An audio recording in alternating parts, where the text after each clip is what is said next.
Ano ba ang investment sentiments ngayon Okay. sa gitna ng political noise, lalo na dito sa mga anomalous flood control projects na ito? Do we have Okay. something, dapat pa tayo mangamba?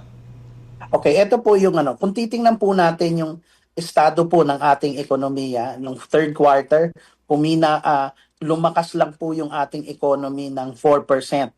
Malayong malayo po sa mga tingin ng mga ekonomista na tulad ko, tinitingnan ko noon 5.7, lumabas po 4%. This is my biggest kumbaga error. Malaki Mhm. po yung bakit po? Kasi ang tinitingnan ko yung kumbaga yung tailwinds nung elections natin nung second quarter should parang magkakaroon ng spill.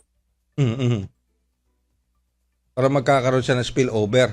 Kanina Yeah. nabanggit mo, ang expectation mo is 5.7%, pero pumalo lang ng Oo. 4.4. Sabi mo, pinakamalaking error mo na yon. Bakit? Kasi siyempre po hindi ko inaasahan na biglang mawawala yung sigla ng ekonomiya kasi nandoon sa floodgate. Tulad po, hindi po natin alam kung bigla po kung sumakit ang ipin nyo, di ba? Mawawalan ho kayo ng gana, Mhm. di ba?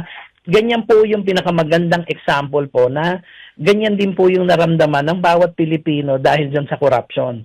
'Di ba? Mhm. Naniwala po tayo doon sa build, build, build. Mhm. Panahon po ni Pangulong Duterte, naniwala po tayo na pag nagawa po natin ang build, build, build, gaganda po ang ating agriculture, tourism at manufacturing. 'Di Mhm. ba? Kaso wala naman po nangyari. Nakita po natin sandali yung sigla ng agriculture pero nakita po natin na kulang tayo sa post-harvest facilities, Mhm. farm-to-market roads, 'di ba? Yung turismo natin gumanda sandali pero ngayon malaki pong pagbagsak ng ating tourism, no? Dahil hindi lang sa nangyari sa corruption Mhm. kasi yung iba hindi rin masyadong hindi tayo pinupuntahan kasi tingin nila mahal, Mhm. no? So iyan isa pa sa mga problema natin. So yung ginawa ng Pangulo na mag-revamp is very proactive para maibalik yung tiwala ng tao na may ginagawa tayo kung gagastos tayo, hindi siya mapupunta sa korupsyon. Mhm. Pero importante talaga nung tulad nung huli tayo nag-usap, meron akong path to redemption, no? Mhm. 5 po sila. Yung una, yung SALN, no? Publicly, naggawa naman yan. Pangalawa, yung ICI investigations, Mhm. gawing public, di ba? Pangatlo po, yung anti-dynasty law. Sabi po ng ating Speaker of the House, sige, gagawin ko yan, di ba? Ngayon, yung pang-apat, dapat may mga charges, no? Ngayon, ang headline, nire-review yung sa Farmally, yung mga dating anomaly.